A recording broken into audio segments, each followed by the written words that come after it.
Hello and welcome to the Audio University podcast. We're live streaming to YouTube and Facebook, so if you're here in the live audience, let me know in the comments where you're tuning in from. Today I'm joined by Jonathan Wyner. He's a mastering engineer at MWorks. He's the professor at Berklee College of Music, past president of the Audio Engineering Society, and former education director at Isotope, and current advisor at Suno. Needless to say, Jonathan does a lot of things in our industry. His credits range from David Bowie to Aerosmith to James Taylor, Miles Davis, Pink Floyd, Nirvana, and the list goes on and on. You may recognize Jonathan from Isotope's popular Are You Listening series on YouTube. And he's also the author of Audio Mastering Essential Practices. The first edition came out in 2013, and the brand new second edition in July 2025 expands on loudness and level concepts, as well as AI and its role in mastering. So, Jonathan, thank you so much for being here with us. We've talked several times at NAMM and at AES, and you've always been very kind to me and to other educators, walking around those events. So I'm glad we were finally able to do something. Yes, thanks. It's a pleasure to be here. My understanding is that you entered the world of mastering at a really pivotal time in the mid 80s when we were transitioning from vinyl to CD. I think that's a really good place to start as we discuss mastering, what's changed and what has not over the years. Can you tell us about that transition and what it meant for a mastering engineer's role? Yeah, it's really interesting as an inflection point in so many ways. And I'll start with the kind of some of the more crass kinds of, and by crass, I don't mean like off color, but I'm talking about money. So there was this new format coming on called the compact disc. And once the world got the idea that this was actually something that manufacturers were behind and it was going to have some staying power and some legs, it looked like an opportunity to remaster. And you had to remaster everything because nothing had been mastered for digital before. Um, and re-release like every record of that had cleared like more than 10 copies sold for the new format. And so that represented, I'm going to say, a steady stream of work for like a decade. Because you started with the new pop record of the day and the Beatles and whatever, but you had to sort of gradually work your way through the entire catalog of all the labels, big or small. It was a time when that gave birth to a number of new labels because the whole industry was flush. So, whether it was Sub Pop, which was a fledgling label, or Rykodisc, which was a label I did a lot of work for that was based here in Salem, Massachusetts. Um, so, it was kind of this remarkable explosion of activity that it brought about. The technology, from a technological perspective, early days of digital were like, working with a house of cards. Um, what could go wrong would go wrong. People nowadays take for granted that we can use, a laptop or some device with a CPU off the shelf and a hard drive and reliably record and playback and edit audio. That was not the case back then. In fact, we were not working to hard disks. We were working to videotape. Hmm. And it was a format that was adapted to cutting audio.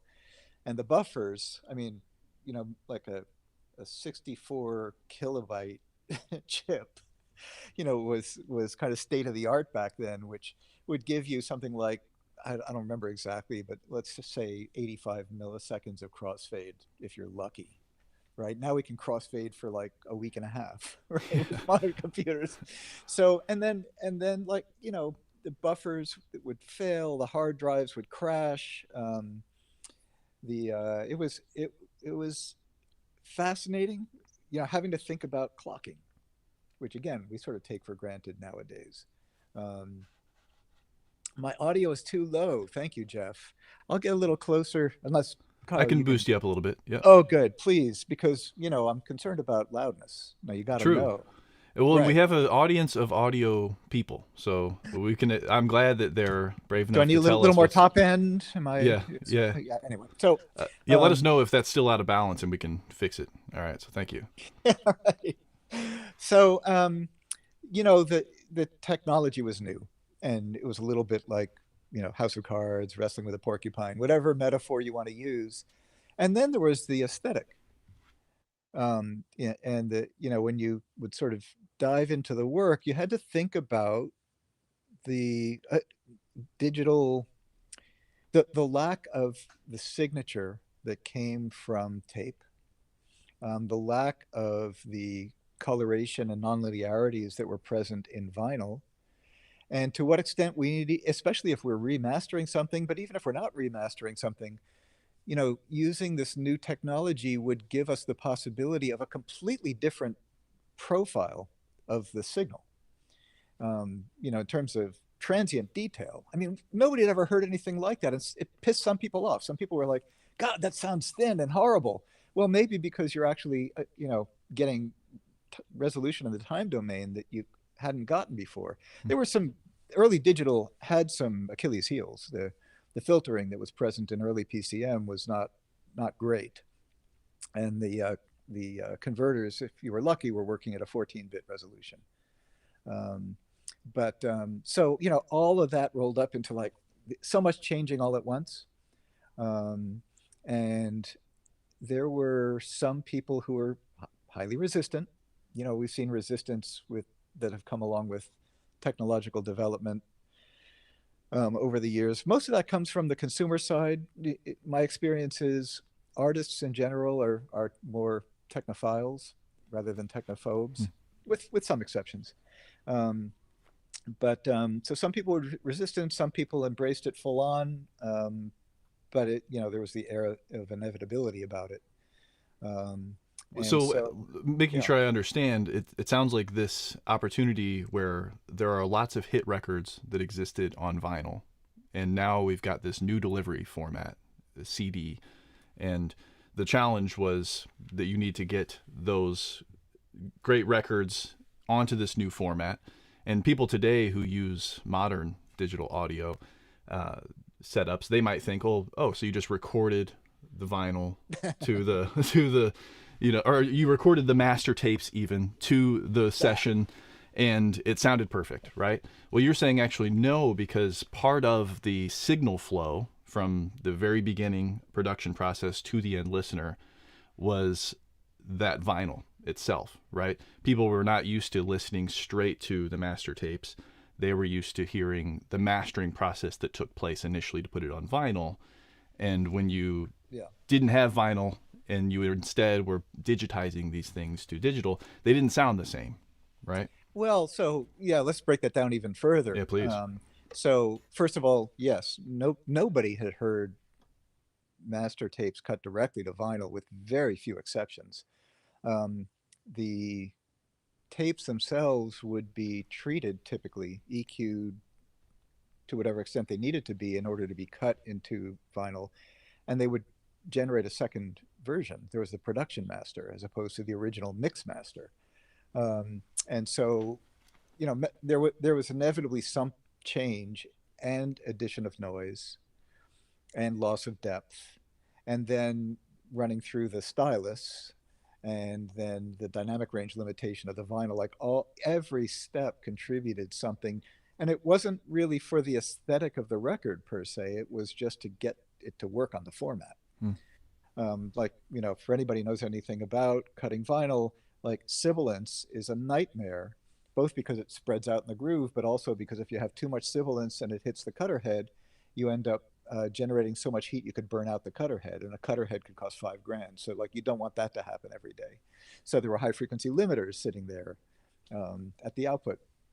So take all of that stuff off and just take the master, or the mixes, and transfer them directly to digital, and suddenly you had access to like I said before, like the profile of the signal was inevitably different, Yeah. and it sounded different to people, and so that sets off a whole debate about, to what extent do you need to conform to the expectations, the like I think you acclimate to sort of a kind of what's the phrase I'm looking for?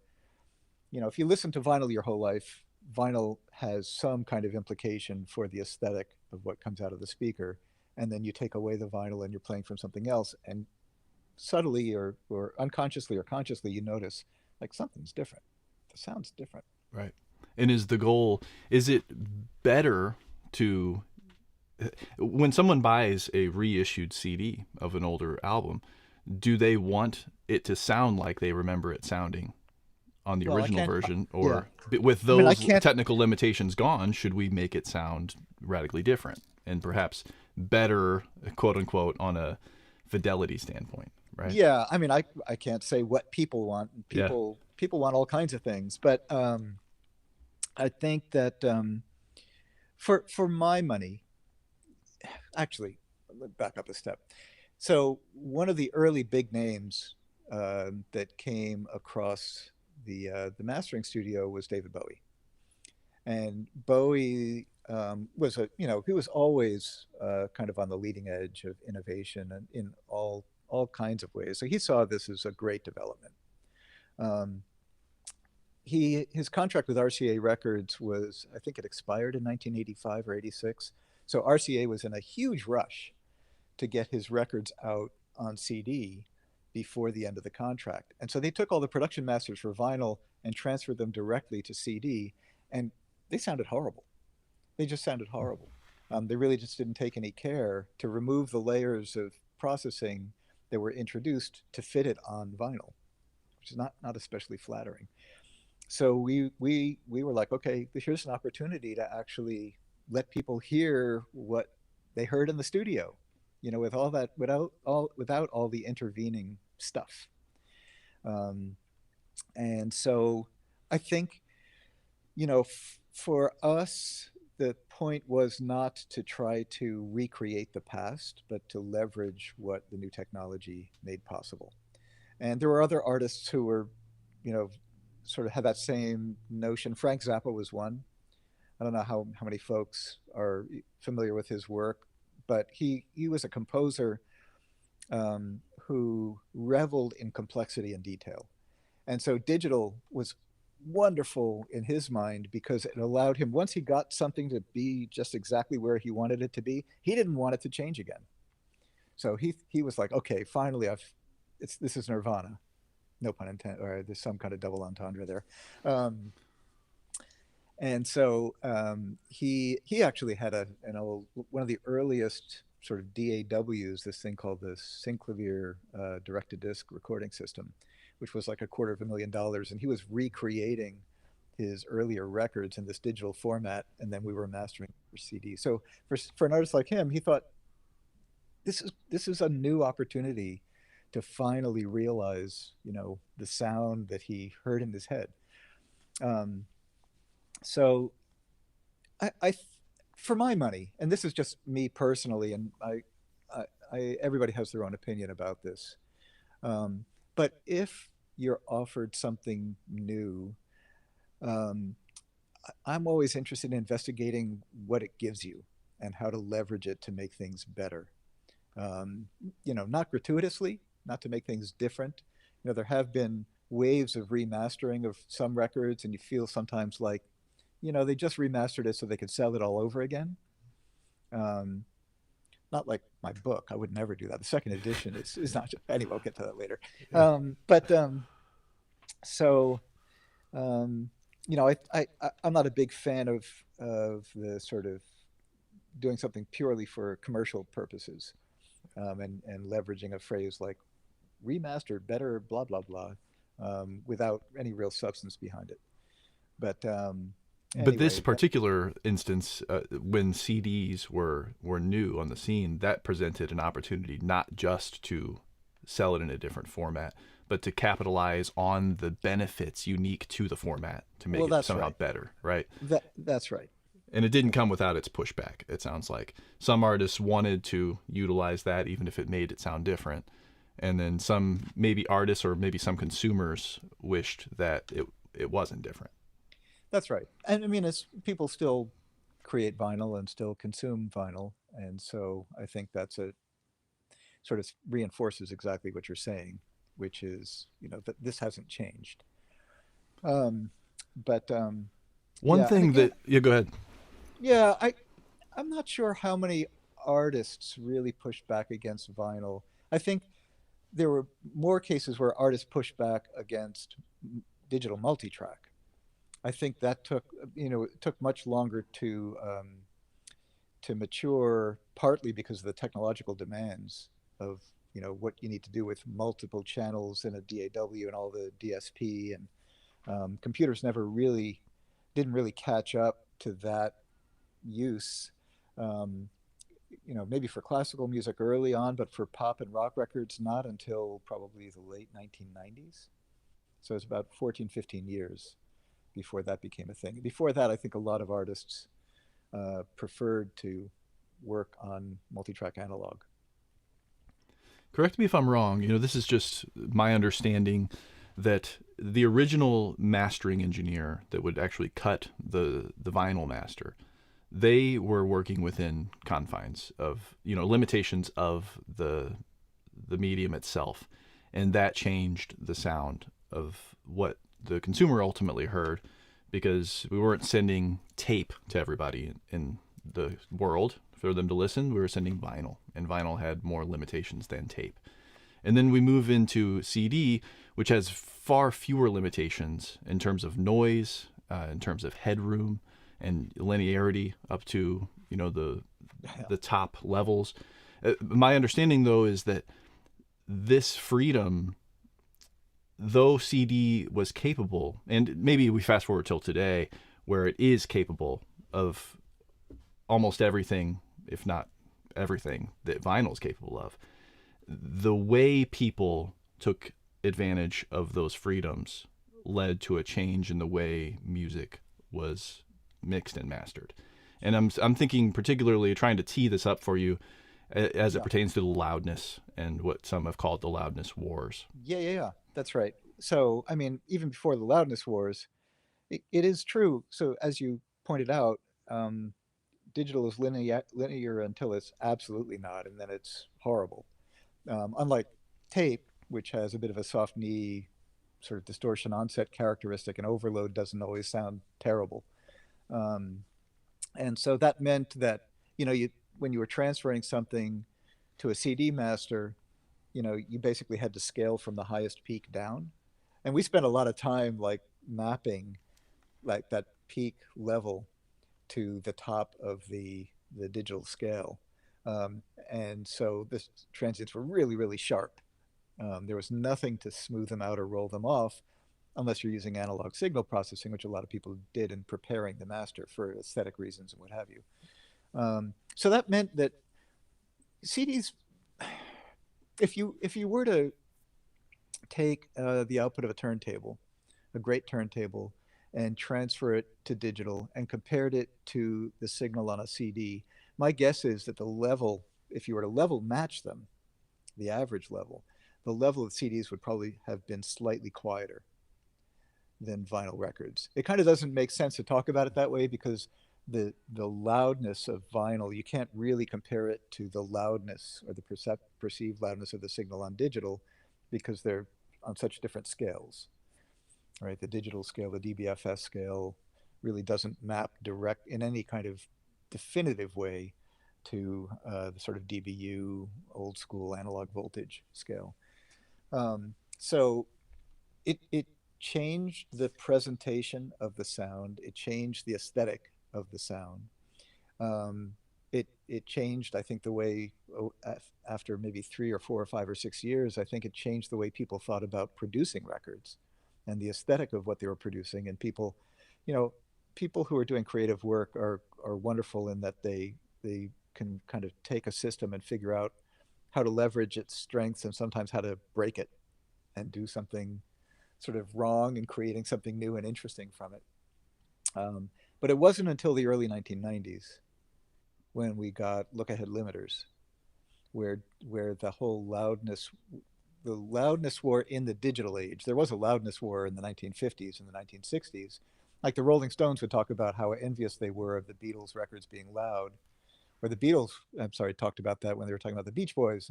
Like American cutting engineers seem to make louder records than British cutting Hmm. engineers. So there was a whole version of that.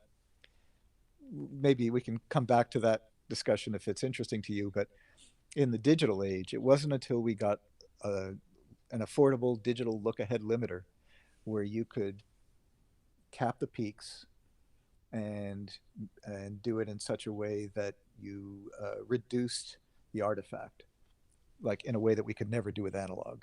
That started that, like, let's see how far we can push up the signal. And after limiters, we got look ahead compressors, the TC M5000 that came out, and not too long after the early 90s, that was like the next salvo. And so, level started to creep up because it could. It, And it it could. What was the cost of increasing level prior to this invention of the look ahead limiter? yeah, I think, I mean, if you want to sort of just break it down to the sort of simplest version of that, the cost was that it allowed us to cross the boundary where we were producing records that no longer gave us the full impact of the transient that was available. If you carve a dB or two off the top of a transient peak and you do it skillfully, you could argue that your record's going to even sound a little better because you smooth out the transient. It doesn't have so much high frequency, sort of snappy, edgy sound to it, and it sort of focuses your attention a little bit more on the tone, and it's a little the result is a little bit smoother. For adjectives are hard, but Right. um, I think a lot of people feel that the records that were made in the mid 1990s kind of recaptured the dynamism, the dynamic range of the best records of the days of analog without the worst affect of analog. So a lot of records that were made between like 1994 and 1998 sound really great. People haven't really pushed the records very hard. Once we got beyond that period, then we start dealing with and this is not true of every record. Like there are some records that are great and loud, but what started to happen is the low end would interact with the limiter in such a way that the limiter was pushing back really hard. So the kick drum was never going to have as much force. It wasn't going to move as much air when it was presented to a driver as it would if there was a little less limiting. And so I think the kick got a little lost. Mm. There are a number of things that happened. Limiters also, um, with rare exception, have a distortion characteristic to them where the sound becomes a little brighter. And as the level was pushed harder into a limiter, which has a tendency to dull the sound would not only be brighter because of the limiter, but you'd also have to add some top end to keep the articulation of the mix together. So everything got louder and brighter and louder and brighter and Mm. louder and brighter. And that just kind of became the norm. I see. Um, And it yeah. became somewhat of a feedback loop. Yeah. Where yeah, That's right. yeah. That's right. So, and this this ability to push the limits in this way, that changed a lot between vinyl and CD. But I feel like it's still something that's very much a part of what a mastering engineer is considering. When you released the first edition of your book in 2013, I think it's safe to say that Spotify and Apple Music and these streaming platforms were the primary way that people were consuming music.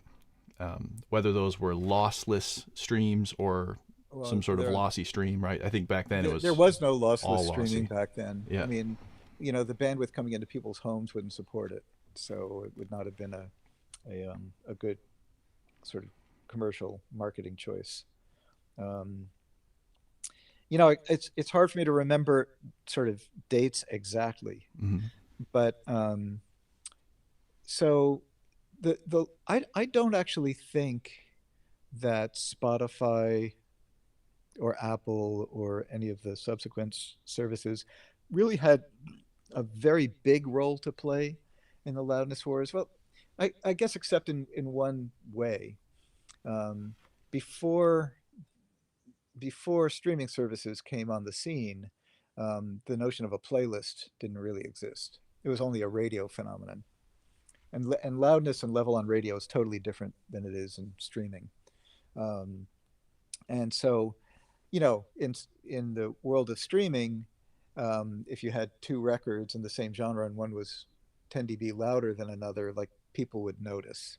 So that certainly fueled the concern of the label, and the A&R folks, about making sure a record was hot enough, to Yeah. keep up with the Smiths and the Joneses, as we like to say.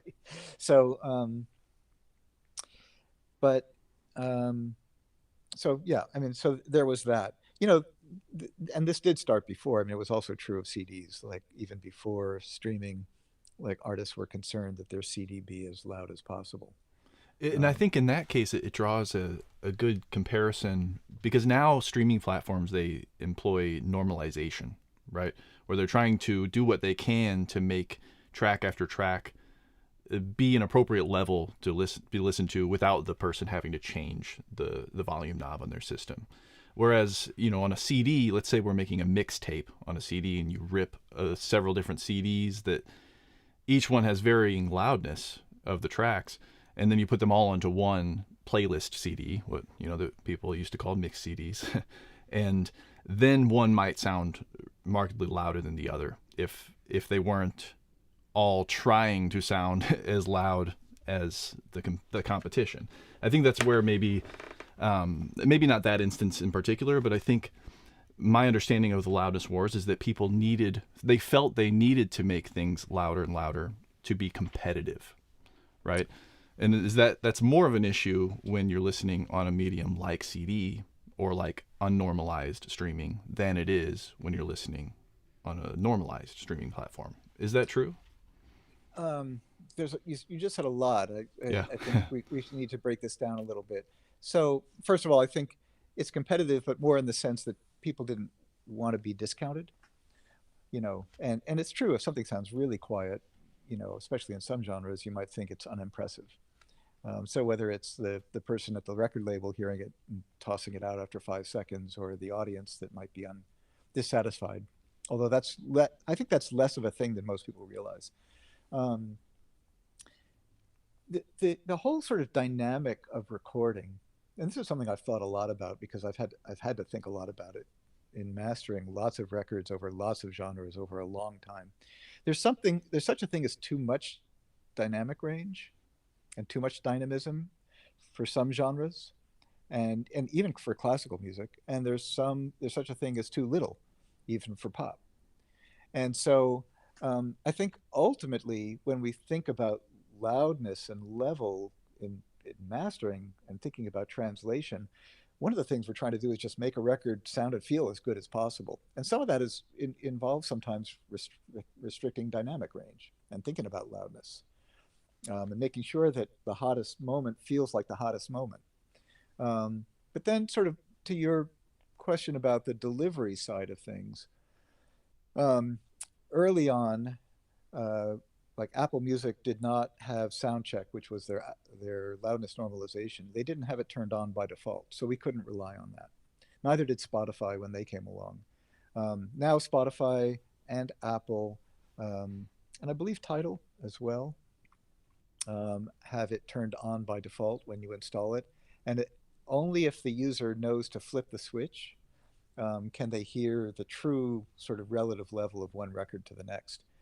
Um, but there's something inside of this which makes mastering engineers crazy and makes people like me who are teaching other people about mastering crazy.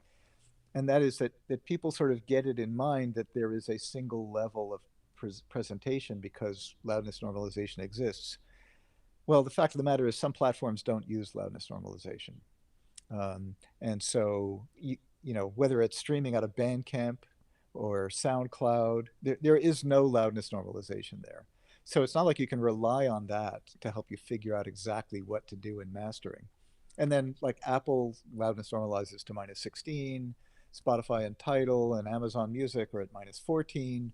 So, you know, there's no single standard that we work towards. As a result, the loudness wars are still at play in play. If everybody was listening to everything, loudness normalized to minus 14, the sound of records would change like the day after, Hmm. guaranteed.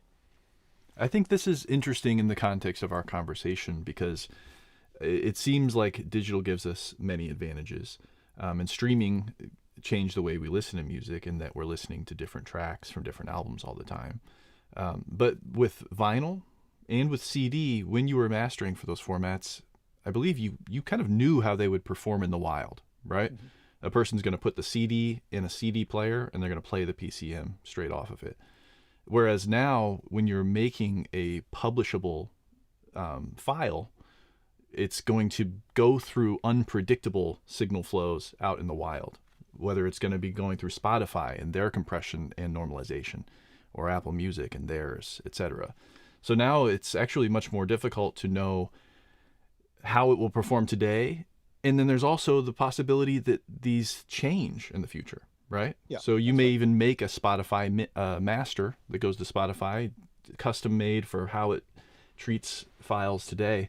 And then in 5 years, that could entirely Yeah, change, you right? really can't do that. You can't optimize for a single format. I mean, it's overly simplistic to say, but taking vinyl out of the equation, when you're mastering, really the goal is to make something sound as good as possible and as loud as possible without sacrificing either. You raise another sort of issue, which is in the days that vinyl and CD were predominant, most people were listening through an amplifier into at least bookshelf speakers. And so there was a certain sort of profile of the way the sound represented it's was represented. Now we've got these things, that best case scenario you can't hear below 200 hertz, or so. So you sort of think about bass, where's the bass coming from, or these things, which again are somewhat different. So the diversity of delivery has increased exponentially. Although, I mean, we used to have really, really bad headphones. These sound much better than those really, really bad headphones Hmm. back in the day. So that you have to think about that when you're preparing a master, and make sure you don't scoop out too much, like right around 200 hertz. You do that, you get clarity, and you also, it means that nobody's even going to know that there was a bassist in the band when they listen on this. I see. Um, Because that but band is more important on some playback systems than it is on others. So if you make Well, if you decisions, yeah, on you that listen on one, my speakers, you can hear, right? like, the air, whatever.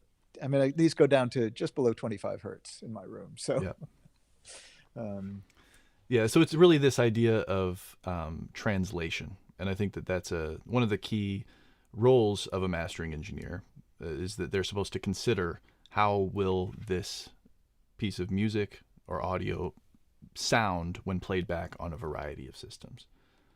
yeah, I want to hear your take on that, because on one side people say, why optimize your mix or your master for people who don't care enough to listen on something better than an iPhone anyway. I've gotten that comment a lot, but at the same time, don't you sort of want everyone to be able to at least experience the key yeah, components of the music, right? absolutely. So, um, I think I like to reframe this by, first of all, acknowledging that translation is important. And to the extent that we can prepare masters that will translate as well as possible across as wide a range of playback systems as possible, like that's the goal. But we don't want to compromise the audio too much. You can't make a great record sound good on a terrible system. So if you try to optimize for that terrible system, it's going to sound bad everywhere else. So you do have to keep in mind what the delivery systems are, but that's not to say that we are. I mean, I'll speak for myself. I'm not going to wreck a record, just so because I think that there's a fair number of millions of people who might be listening on earbuds. Um, but I do understand something about translation in general, and I incorporate that into my work. So I think maybe we've done justice to what mastering used to be and some of the key changes. I'm sure there were many other changes we've just brushed over. But can you fast forward and explain today what What's the role of a mastering engineer? I mean, in many respects, it hasn't changed. Um, First of all, you're a psychologist. Somebody brings you something, and it's the last chance to sort of make sure that it's okay. I mean, artists especially, really need reassurance at that point when they're ready to let go of their baby. So I think a lot of the soft skills that we bring to bear are important. One change, however, is that attended sessions and a lot of communication with the artist, that's something that has diminished over time.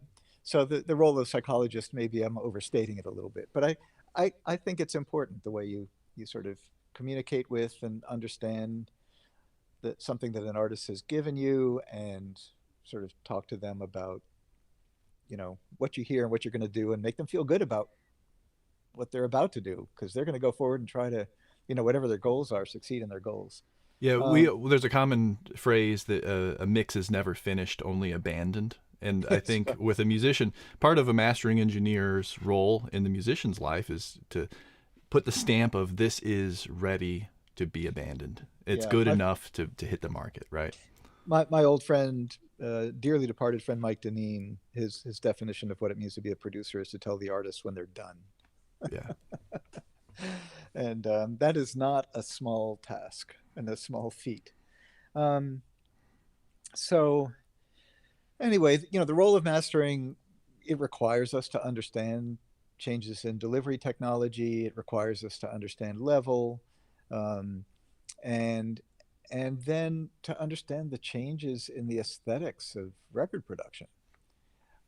If you treat a record that someone's given you today as if it was 1987, you're going to have a very unhappy artist, probably, unless they came and said to you, "I love the sound of the '80s."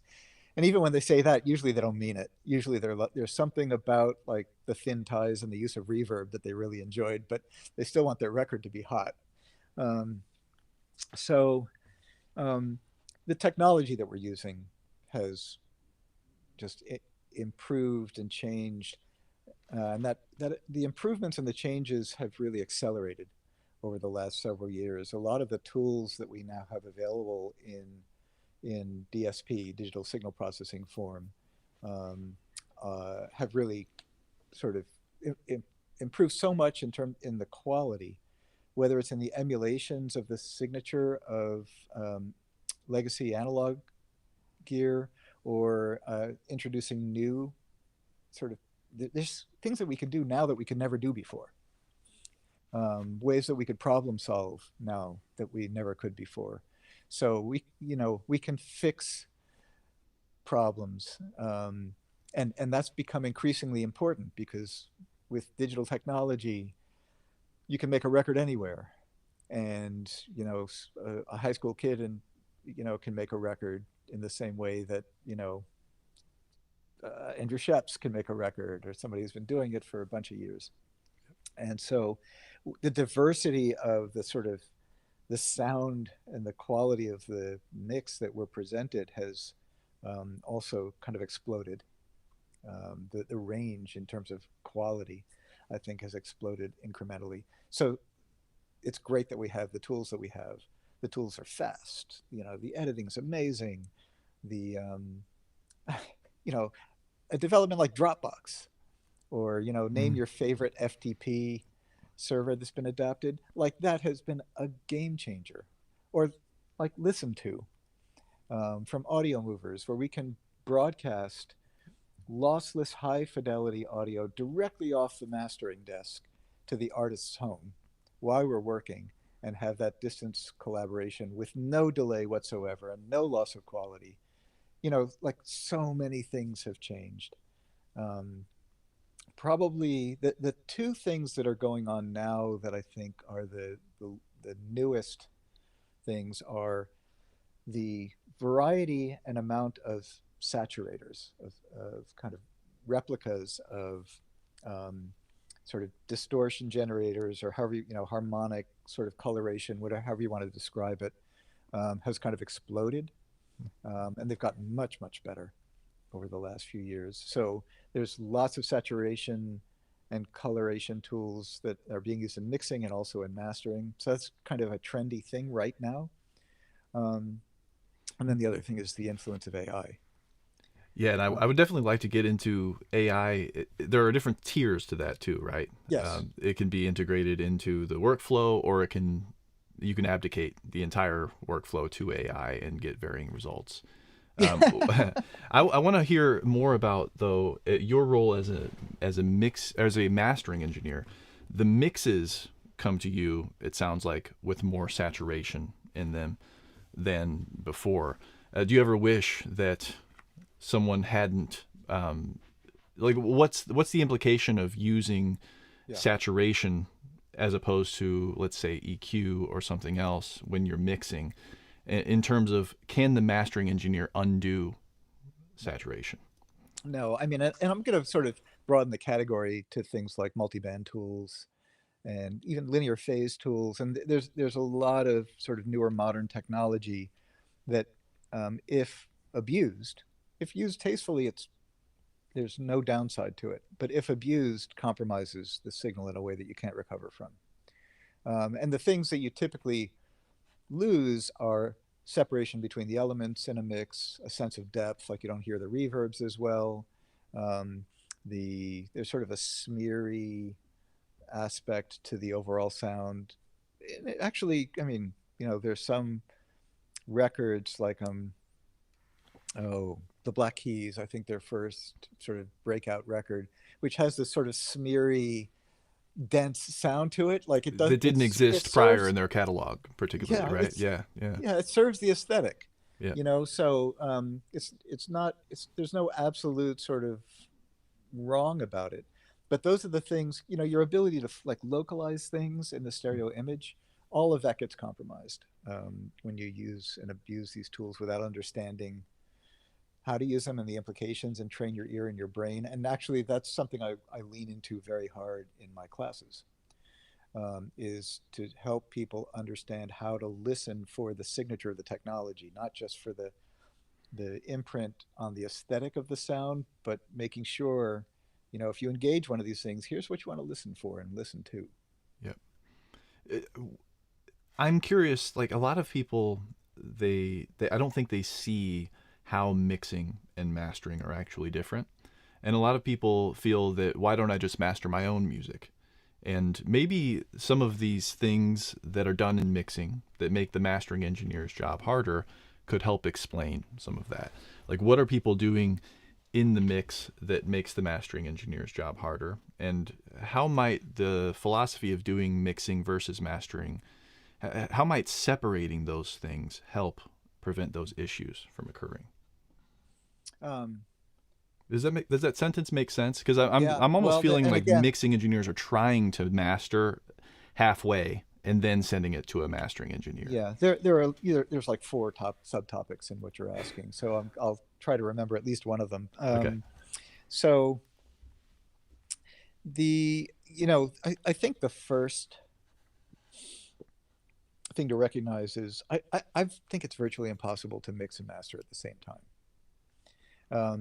Because if you think about what mastering is and thinking about sort of the resulting overall loudness and translation and so on, and you have to keep in mind like every references and everything else that's out in the world and what records sound like at the same time that you're thinking about the sibilance in the vocal or the level of the hi-hat.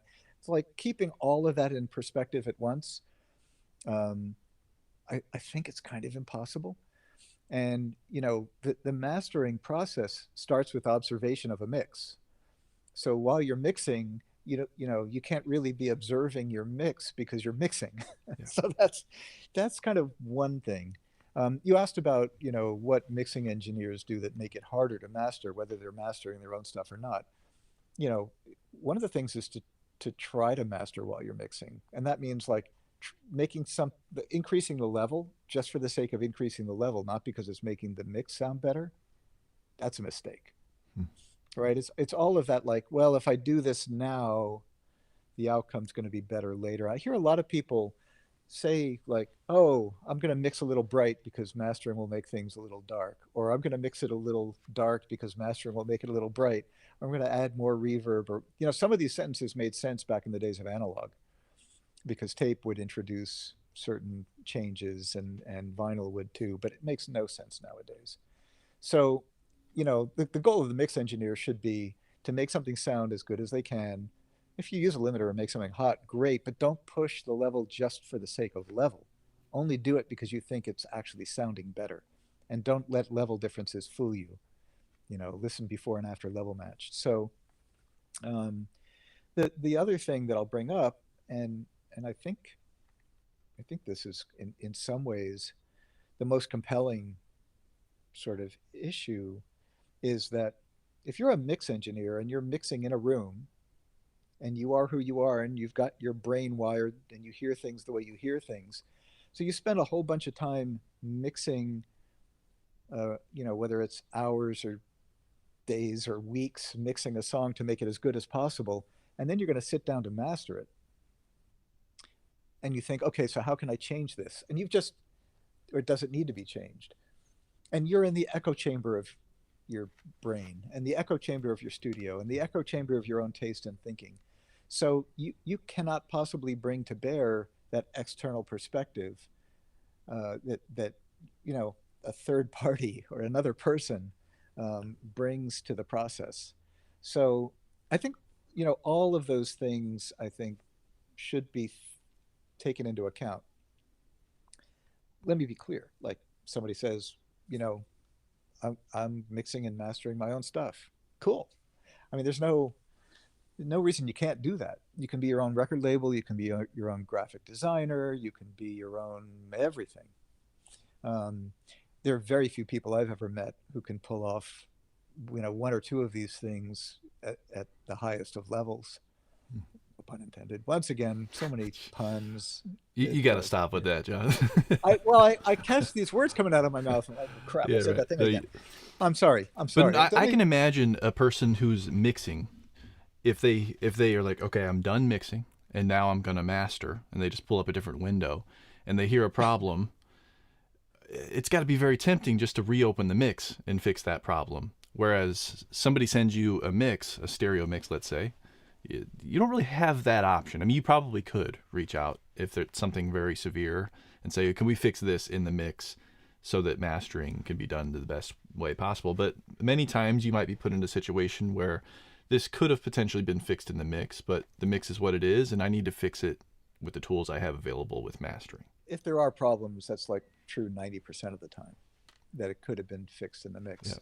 Um, and there are some things, like if your kick drum's too hot, it's going to be really hard to make your record loud. Like there's some very sort of obvious things, but so the oh, sorry, I lost my train of thought about that one. Um, Yeah, we're discussing what was I the going to different go? people, a different person doing the mastering, and I agree with you. The second perspective is nice, but I think Yeah, also the no, limitations placed upon that person is helpful. right. I mean, my favorite relationships have been with producers where they send me their mixes when they're about 80% of the way done, because then it's no longer like having to scramble and I'm out of time, I can't fix it, or oh my gosh, we can't finish mastering today, you know you have Wednesday open, kind of thing. They take feedback at that stage and they can incorporate what they agree with from the feedback into their Mhm. process, and inevitably I get something that we're all going to be happy with. Oh, So that's that's nice. a Yeah. great way to go if you have a relationship with a mastering engineer, is to reach out, start the sentence with, I'd like to pay you for an hour of your time to listen to my record, um, Yeah. and hear the mixes, and just please give me your comments. That's great. That gives the opportunity for the mastering engineer to make notes on what could be done in the mix, so that by the time it reaches his or her desk, it's ready to be Exactly. mastered. That's right. That opens the door, I think, to the next question I had for you, which is, if you're just a musician and you've mixed your music, how do you go about choosing a mastering engineer? I'd imagine different mastering engineers have different sounds of their own, and It's a big world out there, especially if you're just making maybe your first record. Yeah. I think that the two obvious answers to that are, if you're in a place where you could pick anybody and you hear a bunch of records and you find the same mastering engineer's name coming up, that's cool. Like you could reach out to them. The other thing is talk to other people in your network and find out who they've enjoyed working with. I think that sort of word of mouth, there's in my mind there are three things: sort of reliability of the work, communication, the ability to actually have some back and forth if there needs to be, with the person, and then of course the quality of the work. Um, but and Lord only knows. I mean, there's been an explosion of people out hanging their shingle out as mastering engineers, so there's no shortage of options. But it's a matter of kind of filtering them. And whereas when I started, I think you might have had a hard time finding a mastering engineer in Burkina Faso or wherever you happen to be located. Like I bet now there probably is a mastering studio there. So, you probably wouldn't have to look too far outside of your area to find somebody to collaborate with. Yeah. And when you do work with a mastering engineer, there are, I'm sure, many different ways that mastering engineers go about doing their work. But at the very minimum, what should you expect to get back from that mastering engineer? Well, you got to tell the mastering engineer what your intentions are in terms of release. Um, the simplest thing is if you're releasing on a streaming service, at a minimum, you would expect to get a master at the original sample rate not, and the greatest bit depth that makes sense, and then something that would also, like, you mix at 48K, expect to get a 48, 24-bit file back that's prepared for streaming, and a 44, probably a 4416 file, because there are some aggregators and front ends of streaming services that will only take that format. Um, and then from there, 4424 is an intermediate option. Those are easy to produce. Um, if you're going to release vinyl, you want to let the mastering engineer know up front, because that does require some strategic rethinking of the project right from the get go. If you tell them at the end of the process, you're basically saying to them, okay, now I want you to remaster the project. I mean, there's Yeah. some basic decisions that you would probably make that are similar to what you would have done before, but the whole notion of level is totally different.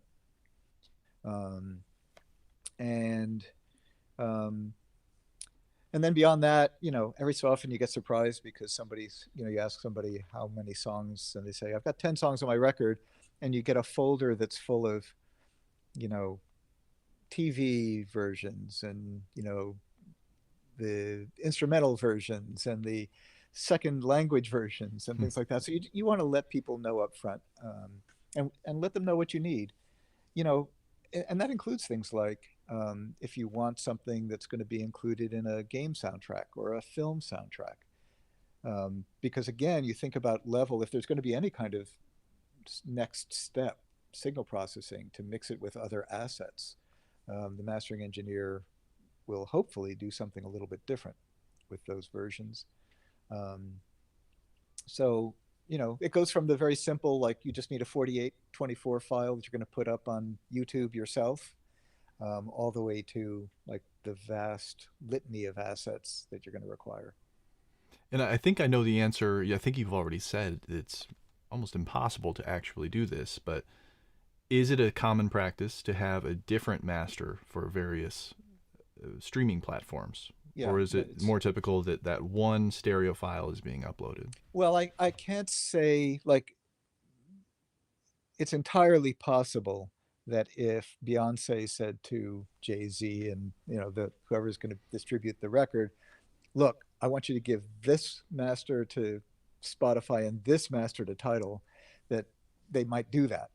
Um, but for most of us mere mortals, we're taking one master and sending it out to an aggregator, and the aggregator is going to then prepare the metadata and do the lossy encoding and distribute that to multiple streaming services. So it's going to all come from one WAV file, one PCM master. Okay, thank you. I think that's a common misconception.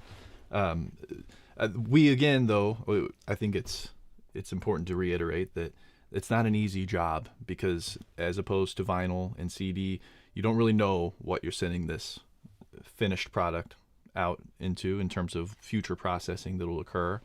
There's one tool that our mutual friend Gabe Herman mentions a lot is Streamliner. This is a plugin that allows you to sort of simulate the codecs used by each platform, and Yeah. I think it's very similar to making a mix that translates to the car or to the iPhone speakers, right? You just see if you can make it sound good or at least acceptable through each of those. uh, Yeah, real which you, I mean, whether it's a speaker simulator or, I mean, if I've not encountered Streamliner, but Ozone will do this. mm, Sonox has this thing called Pro Codec that will do this.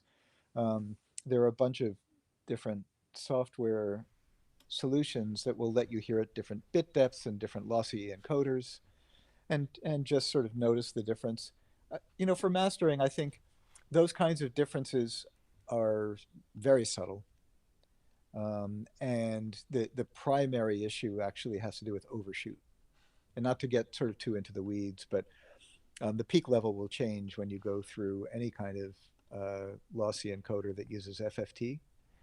And so it's worth having a quick look to make sure that the peak at the output of the encoder isn't going to be like 2 dB into distortion, if you care about that kind of thing.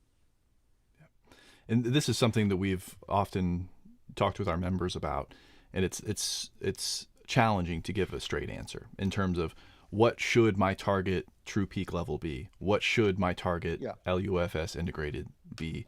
It's Do you have any guidance on that, or is it Yeah. really situational? No, I have some guidance, and it's situational. I mean, your mileage may vary, and there are variations on the theme.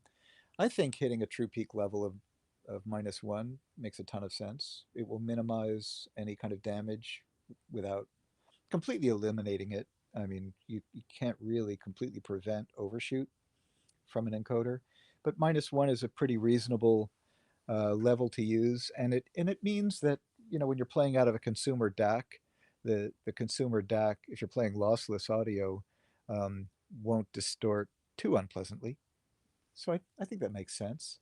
Some people don't care. They're like, if it's a little distorted in the consumer's house, I don't care. That's a reasonable assertion. I just don't. That's not how I roll. Um, and then as far as integrated level, you know, like throw -14 out the window and think more in terms of genre. If you've got a genre that the vocabulary of the genre includes big changes in how much air is moving between the quiet sections and the loud sections, then you need your integrated target or expectation to be a little lower. Now, we have to break that down. Like if it's a solo piccolo record, that's different from a symphonic record. So there's like, gradations of changes, or variation in level based on the kind of classical record it is, for instance, um, as opposed to an electronica record or something like that, where, you know, you can expect that the integrated level will, based on the language, the musical vocabulary, will be certainly higher than -10 um, in most cases. But it could be, I mean, I've seen records as high as -6 and -5, and some of them sound pretty cool and some of them sound horrible. So it's not the number, right? But thinking about level, the relationship between the average and the peak, and mapping that to musical genre and musical vocabulary, I think that's what matters most. All right. So I want to take a moment to just say, everybody watching us live now, I've dropped a link in the comments to join us on screen and ask a question face to face if you want, or if you'd rather not do that, you can leave a text question with question marks before and after so I can identify it here.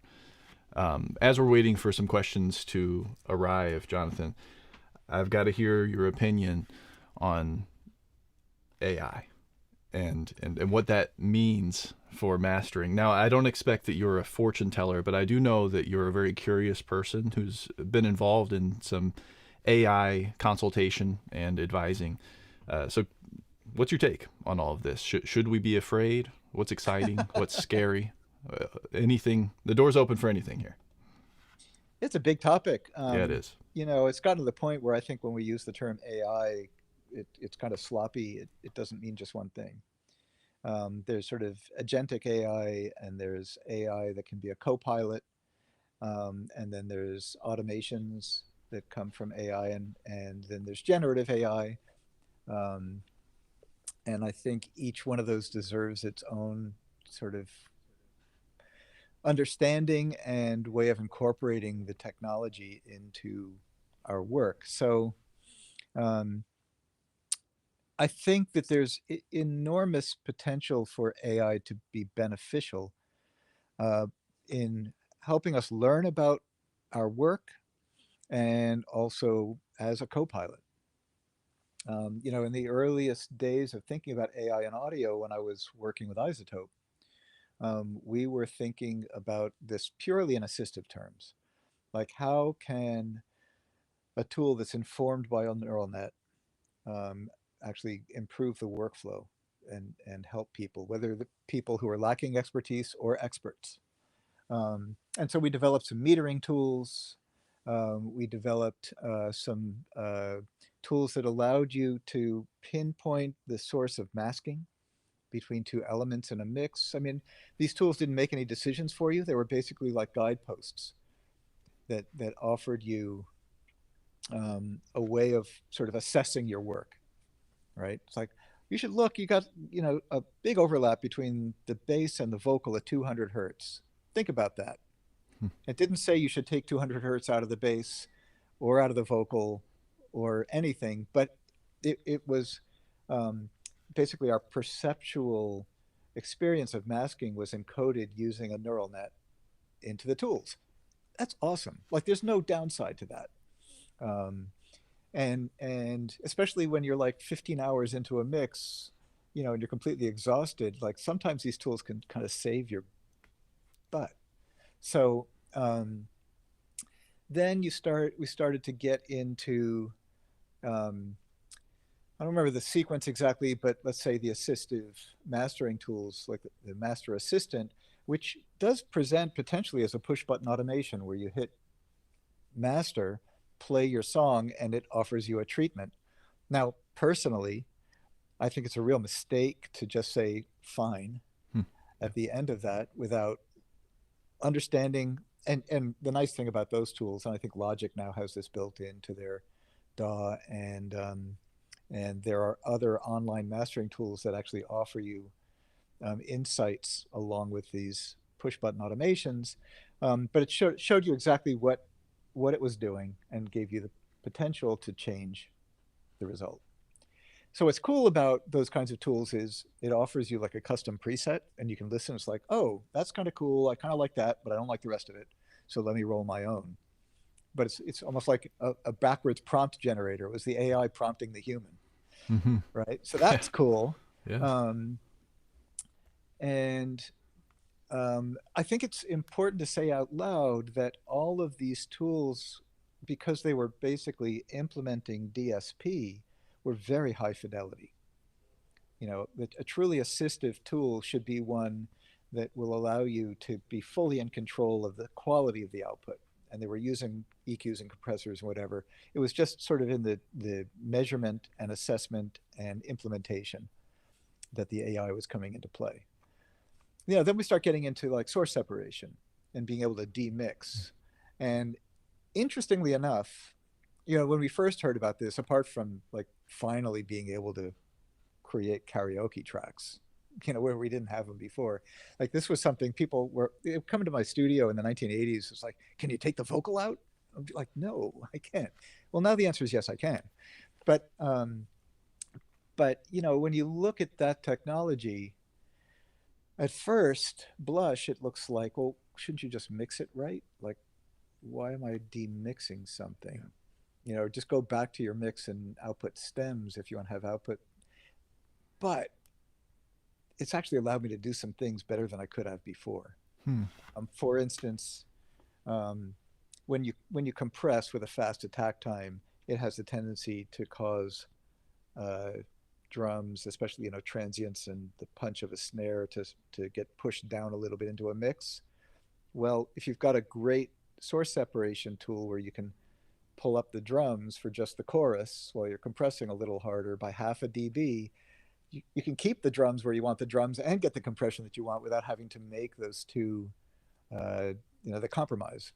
So, that's cool.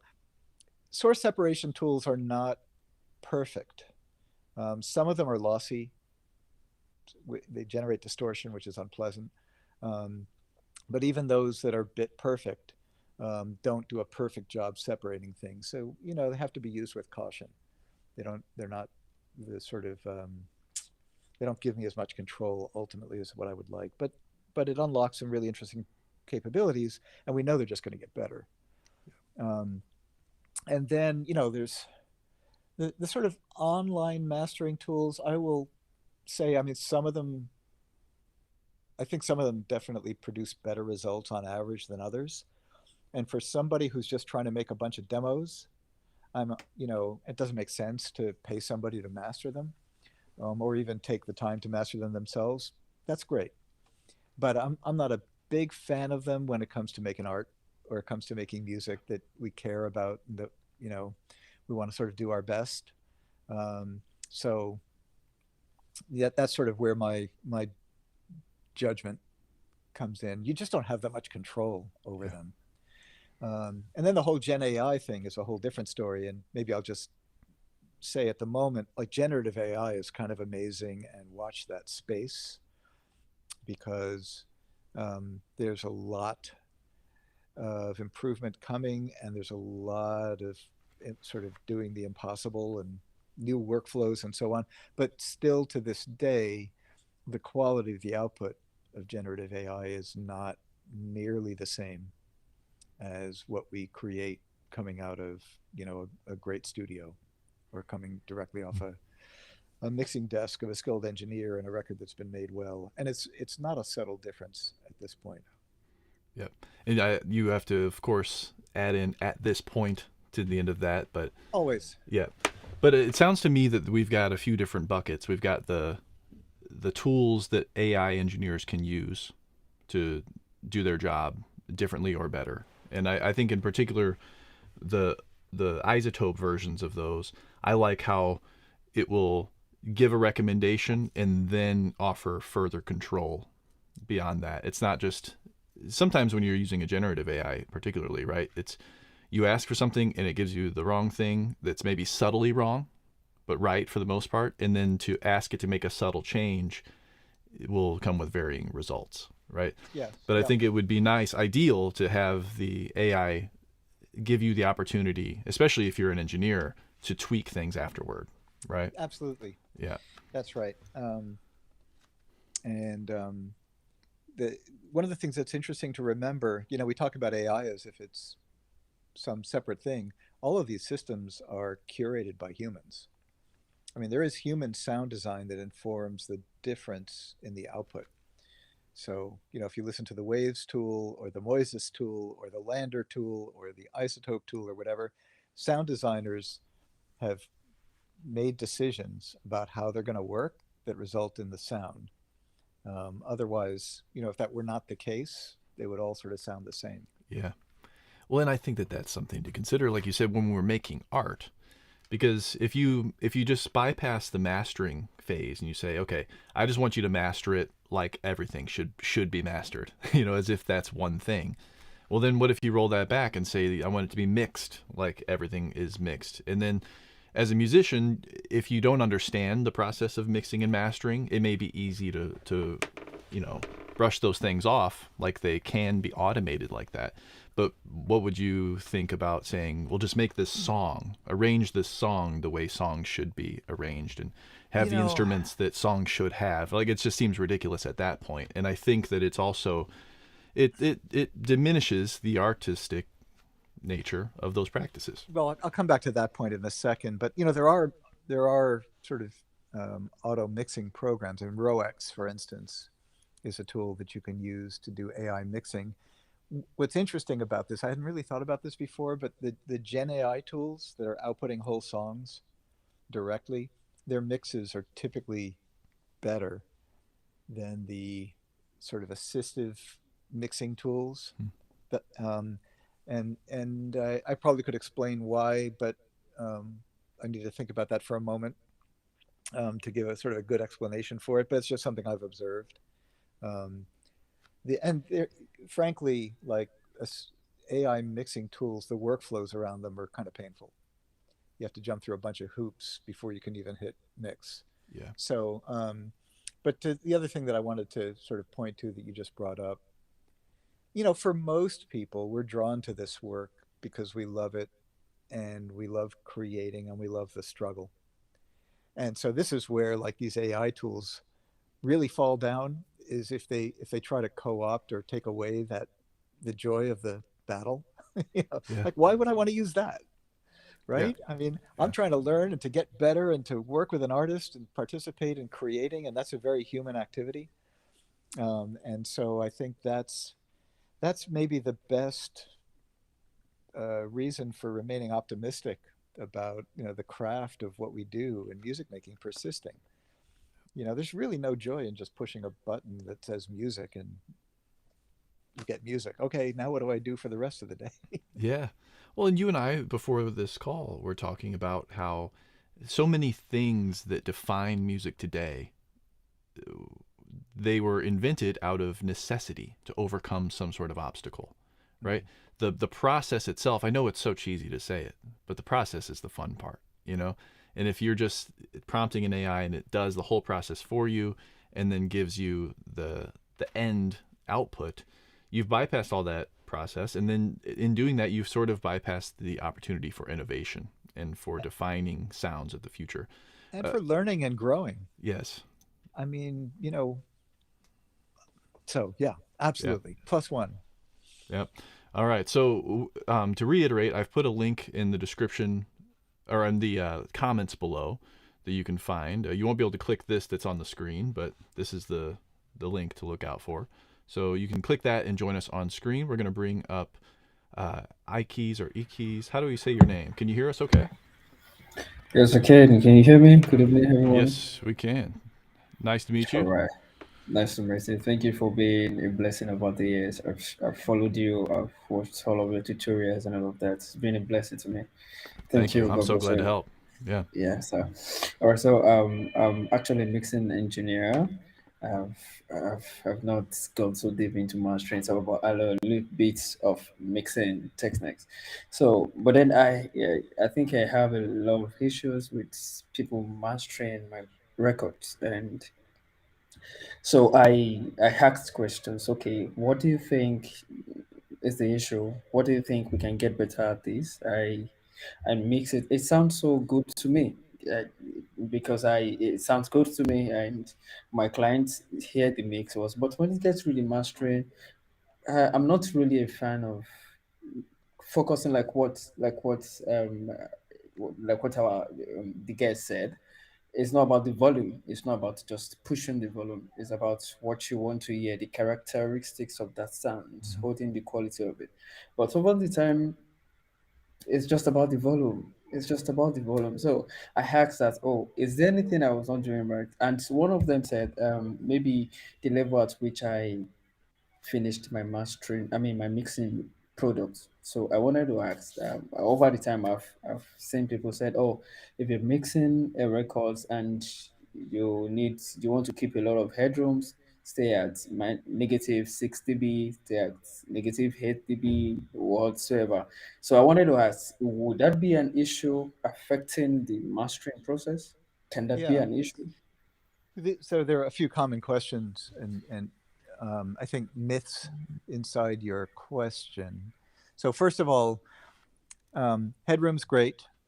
If the record sounds great to you, great. Like that's don't stop. Don't think there's anything wrong with what you're doing. There are some things that could be problematic when you're trying to bring a record up to a level where an artist is going to be happy with it. So it's going to be hot enough. And those things, so one of them is if you have an extreme amount of very low frequency information. And I don't know what kinds of speakers you listen on, what kinds of headphones you listen on when you're mixing. But if you have excessive low end and that's where all the bass lives, that takes up so much room in the signal that when you try to push the level up, that low end interacts with a limiter. And there's only so far you can go before you either lose the bass completely or end up with a lot of distortion from the limiter. So that could be something. I'm not saying it is in your case, but it's just something to think about. The it is true that there's always going to be compromises, especially when you're working in a genre where people are comparing one record against another. And it's up to your artist and the producer to decide what's most important. If they can accept a record that's 2 or 3 dB quieter in the name of having a record that they're really proud of and that still sounds as good as your mix when it's done with mastering, there's nothing wrong with that. And I think as time goes on, there's kind of more right with that than wrong, especially in this day and age where people are listening loudness normalized, where if you take a really smashed record and turn it down, I hope we haven't lost him. Oh, there you are. A really smashed record and loudness normalized against something that's got a little bit more life to it, the one that's got more life actually is going to sound better and more impressive. So as you can tell, it's like it's a kind of a complicated thing, but I want to offer you the idea that you should follow your taste and what makes you and your artist happy, and over time you'll get better and be able to hold on to making records that you're proud of, and maybe your craft will improve over time and the records will get a little bit hotter or fit a little bit more into the sort of commercial framework for loudness. Right. And that's part of the challenge, but there's no single answer. Flip it around. If you send something out to mastering and you don't like what you're hearing, don't assume that it's a problem with your mix. There is such a thing as bad mastering. And so I don't know who you're working with, so I can say that. But and if mastering engineers can't listen to artists and what they want, and they just think it's a one-size-fits-all thing, I think that's a problem. I really think that's a problem. So hopefully those ideas help you a little bit. Yeah. Thank you so very much. Thank Yeah. you for the All great right, question. thank you so very. So the other questions I would say is about like what I asked. Is there a particular level that I should export my print before the mastering? No, I don't know if you heard earlier, the one thing I would say is, I mean, you can print hotter than -6 or -8. The mastering engineer can turn it down. Don't drive a limiter, and certainly not just to get the level up. If you're putting a limiter on something because you like the resulting envelope of the low end or the drums or just the way the mix is sitting and you're limiting a little bit, that's not really a problem in and of itself. So there is no single target. I will say, like, don't print at -20, because having to apply that much gain can be a little bit problematic in the context of mastering. But otherwise, there's no single number. There's some general ideas that make sense here, like leaving a little headroom, cool. Don't distort, don't hyper limit. That all makes sense. But beyond that, it sounds like what you're doing is right. Thank you so very much. Thank you. Yeah, that's my question. Awesome. Yeah. Thank you. I especially like the idea. I think half the battle is taking the more challenging road of, it's not about the numbers on the screen, it's about what it sounds like. Because this is a trap I fall into. It's so hard to take the less certain path of, does it sound good and feel good to me, versus the more seemingly objective path of, what does the meter say. you Yeah, know? two things I want to say. The first one is hi, Chris. There's somebody Oh, online yeah. who I miss dearly, Chris and Sylvia. And the second thing, if you were to look back at your favorite records over the last, well, I'm going to even, I don't want this to sound like the sort of too much of the old guy, but if you look at records that were made on analog consoles between the years like 1972 to about 1988, and look at the changes in level in mixes, where the average level sits and where the peaks land, there's something really, and your favorite records are probably records that were well produced by people who are experienced. You'll start to see that there's kind of an average of how much headroom is allowed in the signal for the drums to express themselves or for the overall level to come up. I think there's something innate, there's like a proportion that is very pleasing and satisfying to our brains and how we receive musical signals, that is almost innate to to human perception. And if you have a record where the level's at -30 and suddenly you have sections that go to -1, like that -1 is going to throw you out of your chair. On the other hand, if it starts at -8 and then goes to -7, and that's all the difference, at some point it becomes boring. So there is something about the numbers as we observe them can actually help us understand something, and we can learn something from them. So, I'm never the kind of person who says, don't use your eyes, just use your ears. Mhm. Like your eyes and metering and the observations we make can help us understand a little bit better what we're hearing. But you want to lead with your ears. Yeah. And if you correlate those two things, that's a really powerful combination. Love that. There's a relevant question here, actually. It says, I often do a lot of clipping in the pre-master, in the mix, on individual channels to reduce the distance between peak and RMS levels. Does this make the mastering engineer's job more difficult, or is it okay? Yeah. I mean, the absolutely true and unhelpful answer is, well, how's it sound? Right. Right. Yeah. But clipping distortion, it depends on what tools you're using. If you're using a clipping tool that is designed in such a way that it doesn't provoke too much aliasing, like a soft clipper, then no harm, no foul. If you're doing a lot of hard clipping, chances are you're going to discover at some point that you've got this thin veneer of distorted edge that's going to be a little hard for a mastering engineer to contend with and still keep your record exciting. So it depends. But the challenge that you're naming is going back to the thing we were talking about early on about the transition from analog to digital. This is one of the challenges that the medium used to handle for us in a way. Gain staging in an analog world kind of helped us keep things constrained, and in digital, 32-bit float, the medium doesn't help us in shaping transients and maintaining the sort of a good contrast between peak and average. So, and I will say out loud, I'm not a huge fan of clipping. There are a couple of soft clip tools that I will use on occasion, but I figure a lot of that, distorting somebody else's work, if it's a single sample, no problem. But I don't feel really great about that. I want to, this is a huge topic. I mean, everything we've discussed here could be made into its own full 90-minute discussion, Or which maybe is, I've been teaching about mastering for a long time. And, initially I was like, how am I going to fill up like 15 weeks? yeah.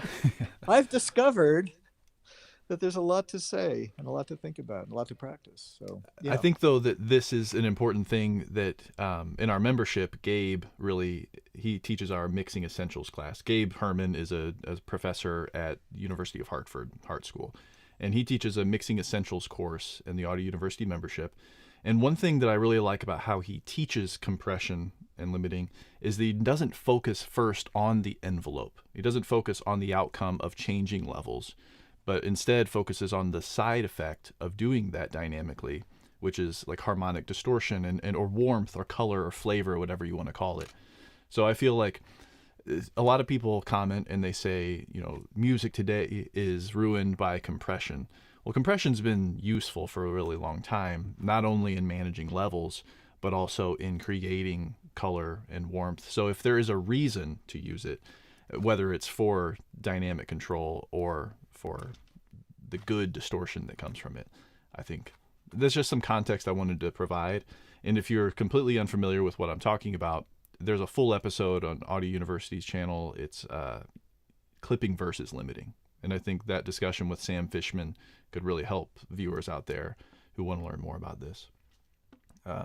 Another question here. It says, question, as a graphic artist, I can spot an AI image. Can you spot a song that's AI generated? Yes. Yeah? What are some of the telltale signs? Well, I mean, Udio and Suno and Refusion and Moises, they all sound different. But one of the problems that we have with, music is a very expensive format in digital. There's 1.4 megahertz, 1.4 megabytes in every second of audio. So it adds up really, really fast. To encode all of that information into a data set would require so much server space and so much power, frankly, to run the system that it would be economically unfeasible.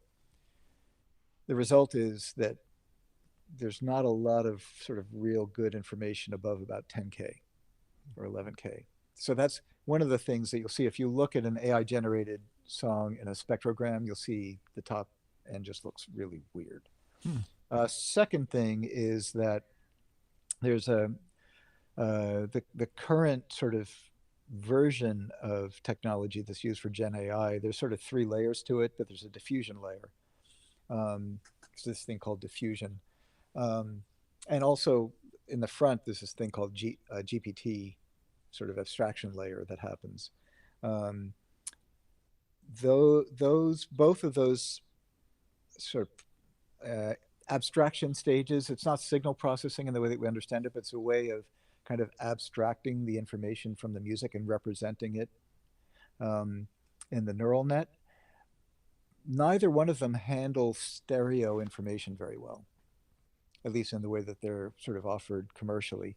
And so if you listen carefully, for instance, to the lead vocal, in most records, if the lead vocal is panned in mono, it's just rock solid right up the center. When you listen to Gen AI, it's not. You pull out the center and like the lead vocal is sort of weirdly spread out. Like the punch and the signal that comes right up the middle, like Back in Black would not be possible to make. That AC/DC record, if anybody's familiar with it, it's like the kick drum just kills coming right up the center and punches. Can't happen in Gen AI right now. Again, that's today. It will get better, but so those are some of the sort of most obvious tells. Interesting. I see right now we've got 54 people still on the stream. And if you've been watching us talk up until this point, you're clearly very interested in this topic. I want to just give another shout out to those who've joined late, that Jonathan released the 2nd edition of his book, Audio Mastering Essential Practices. And the first version was released in 2013. This newest version was released just last month, July 2025. I've got a link in the description of the video that you can find, or you can, if you're watching on your TV, you can just scan that QR code right there. You talk about these things we've discussed in a lot more depth, and you also talk a bit on AI in this new version. Is that true? Yes. Yeah. So that I wanted to mention that because you can learn in different levels, and that might be YouTube, that might be books, hopefully some combination of both. And it can also include actually getting mentors. Before we started, you had mentioned that the reason you wrote the book is not because you're looking for like new revenue streams. It's really that you feel that the current way that people learn might be missing one of the essential steps that you were able to take, which had to do with mentorship. You want to speak more on that, Jonathan? Well, I mean, I think you just sort of said, repeated accurately what I was saying before.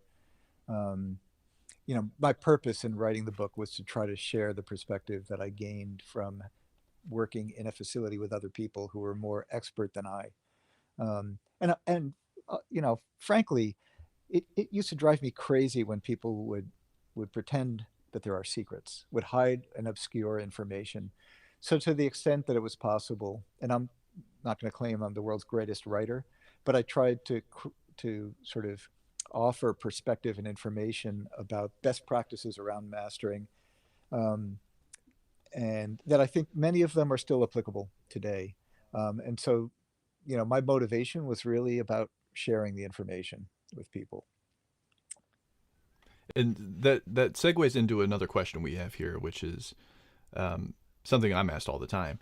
Is it worth going to college to get a degree in mixing and mastering?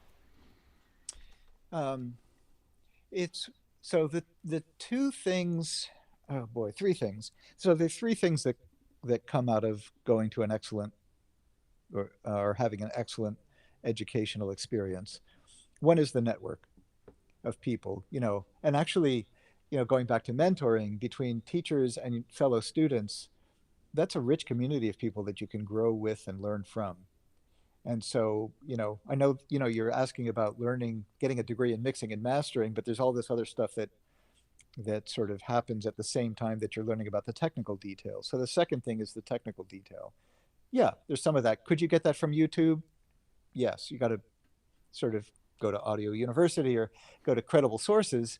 Um, but if all you wanted to do is know how to operate Pro Tools, going to college probably doesn't make a lot of sense.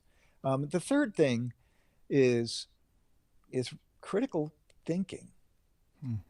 How to learn. I mean, I think a lot of people think that when they graduate from an educational program, they will be an expert in doing something. And I think really what you are doing is learning what to practice and how to learn. Yeah, you'll have some information, but in terms of integrating the skills and the best practices that you'll be exposed to, that takes time. If somebody teaches you a mixing class in 10 weeks or 5 hours or whatever it is, then you could take that information and practice for 5 years and keep practicing and keep getting better.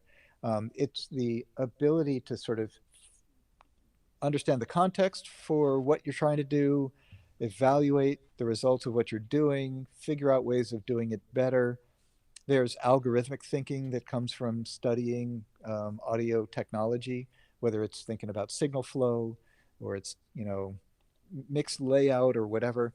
So all of these sort of other soft skills and other outcomes, I think, are as important as what button you push, if not more. Is it worth it? I don't know. If you're in the United States of America, depending on what the nature of the school is, it can be very expensive. Yeah. And nobody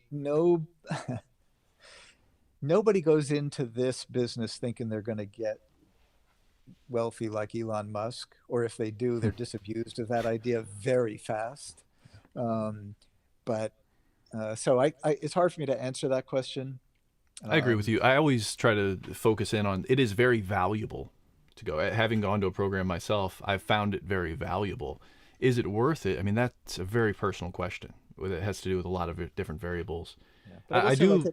Go and ahead. I just want to say, like, the Yeah. the network at Berkeley is, over time, I become more and more sort of amazed by how that sort of persists.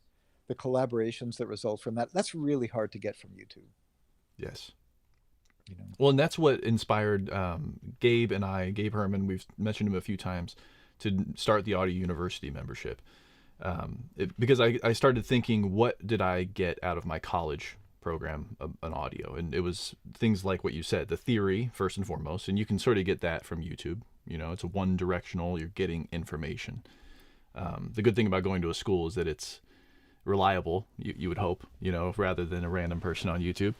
So the theory, but then I think what's missing from YouTube are these other elements, which is practice. You know, if you're not going to put the theory into practice, it's not really going to do you much good.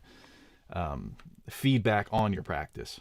So making a mix with what you learned in the theory and getting feedback from someone who knows how to listen and give constructive feedback. And then community, because at Webster, where I went to school for audio, I feel like a lot of my opportunities down the road came from connections that I made there, right? And of course, like going to a school for a degree is much different than studying in our membership program. But again, a school is not available to everybody in every situation. So if you are interested in learning more about the Audio University membership, check that link out right there. I want to just say thank you, Jonathan, for being here. This This was fun. really Thank exceeded my expectations, and we are currently planning a talk with you in our membership that will be exclusive to members, where we'll talk a little bit more in depth in some of these topics that we've just brushed over here. So yeah, any final thoughts? Maybe you could sum up in one sentence what never changes about mastering. Perception and the physics of sound, the way our brains work, that never changes, you know. And we get so dazzled by the technology and by the bells and the whistles, but it's how it lands here and how it lands here. And that ultimately informs a lot of what we do, and it's really important not to forget that. Very well said. Well, we'll leave you with that. Thank you.